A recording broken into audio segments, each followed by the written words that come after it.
pada hari ini kita akan berdoa dulu.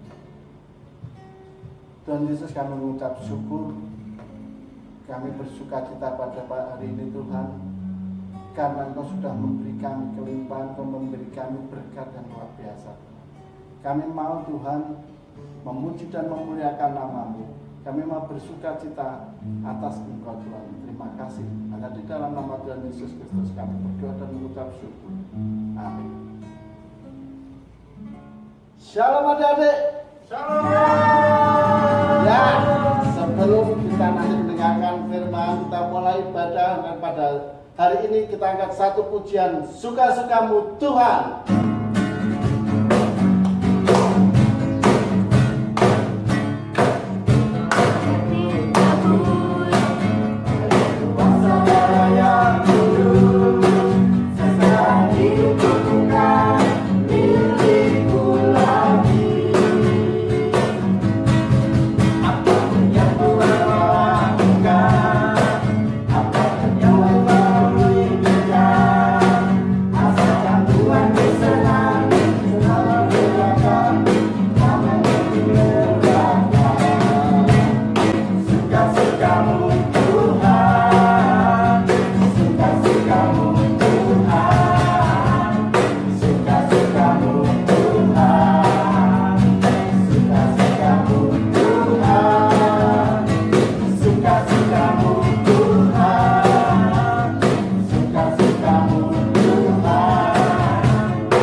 Suka-sukamu Tuhan. Kita mau diapakan oleh Tuhan, terserah Tuhan. Ya, sebelum kita mendengarkan firman Tuhan, kita akan pujikan satu pujian oleh karena kemurahan Tuhan.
Mari kita semuanya berdoa. Tuhan Yesus yang baik, terima kasih Tuhan untuk hari ini kami sudah memuji dan memuliakan nama Tuhan.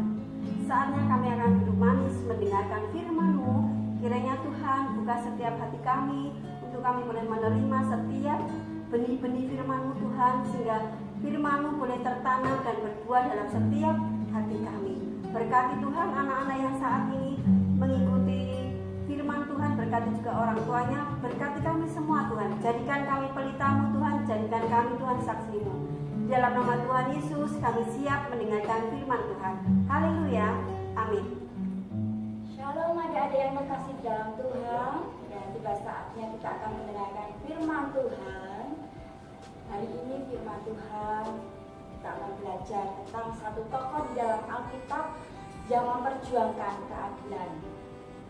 Dan judul firman Tuhan hari ini tentang tegakkan keadilan. Apa adik-adik? Tegakkan keadilan. Adik-adik, firman Tuhan hari ini diambil dalam kitab Amos pasal 5 ayat 15. Nanti ada salah satu temanmu yang akan membacakan firman Tuhan untuk kita bersama-sama. Adik-adik, sambut. Amos 5 ayat 15. Bencilah yang jahat dan cintailah yang baik, dan tegakkanlah keadilan di pintu gerbang. Mungkin Tuhan Allah semesta alam akan mengasihi sisa-sisa keturunan Yusuf. Terima kasih untuk yang sudah membacakan firman Tuhan hari ini. Tuhan Yesus memberkati. Dan tokoh dalam Alkitab yang akan Mbak Dia ceritakan hari ini tentang Amos. Siapa yang sudah pernah mendengar tentang Amos? Tentu adik-adik yang sudah kelas SD, pasti Bapak Ibu Guru pernah cerita tentang Amos. Ya.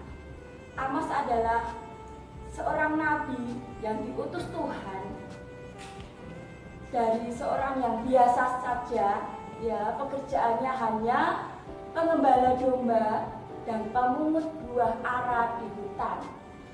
Dia pendidikannya juga bukan pendidikan dari para bangsawan, ya, tapi dia adalah rakyat biasa. Tapi Amos dipilih Tuhan untuk menjadi penyambung lidah Allah untuk bangsa Israel. Pada waktu itu Israel terbagi menjadi dua, yaitu Israel Utara dan Israel Selatan. Amos tinggal di Israel Selatan, di kerajaan Yehuda di tanah Tekoa.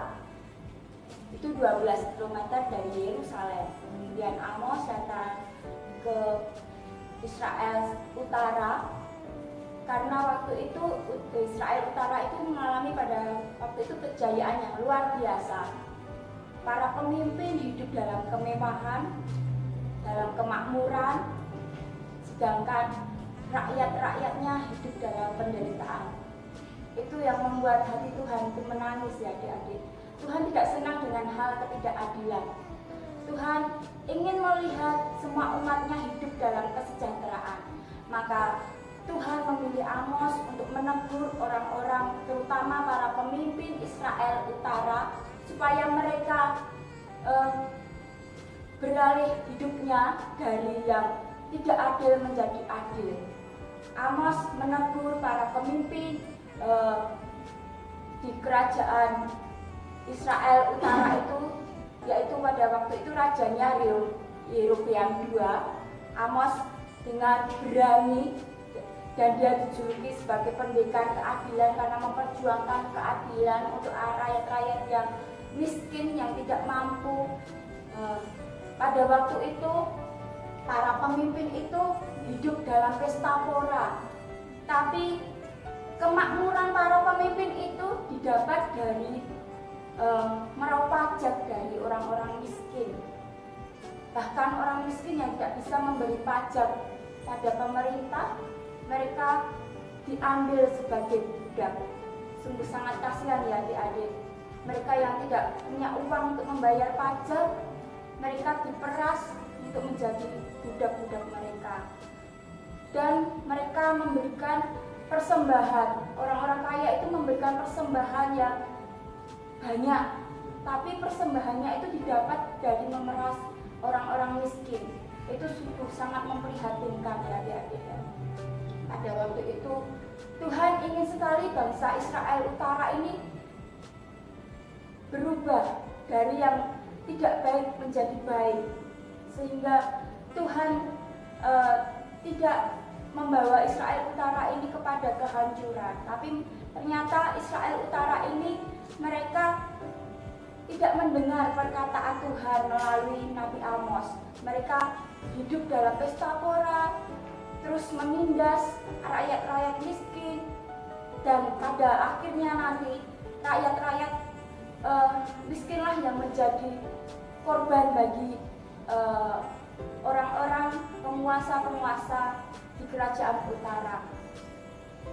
Tuhan tidak melihat hati orang-orang di Israel Utara itu beralih kepada Tuhan, tapi mereka tetap melakukan yang tidak baik.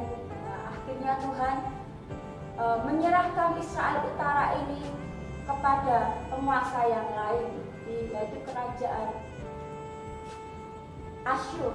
Ya, waktu itu Israel Utara diruntuhkan atau dihancurkan, dikalahkan oleh kerajaan Asyur. Nah, jadilah waktu itu Israel Utara jatuh mereka tidak lagi hidup dalam kemakmuran, tapi dalam penindasan bangsa-bangsa lain. Tapi juga melalui Nabi Amos ini, Tuhan menjanjikan suatu pemulihan bagi bangsa Israel, bahkan bangsa-bangsa lain, yaitu kedatangan Sang Mesias. Di sini kita belajar adik-adik bahwa ketidakadilan itu tidak akan selama-lamanya ada di dunia ini. Tuhan tidak senang dengan hal yang seperti itu. Tuhan akan lebih senang dengan hal-hal yang baik, hal-hal yang adil, hal-hal yang memuliakan Tuhan, bukan untuk memperkaya diri sendiri, adik-adik ya. Kita belajar dari hal yang kecil dulu di dalam lingkup kita. Jika kita merasa diberkati adik-adik, diberkati Tuhan, siapa di sini adik-adik yang merasa diberkati Tuhan, angkat tangan.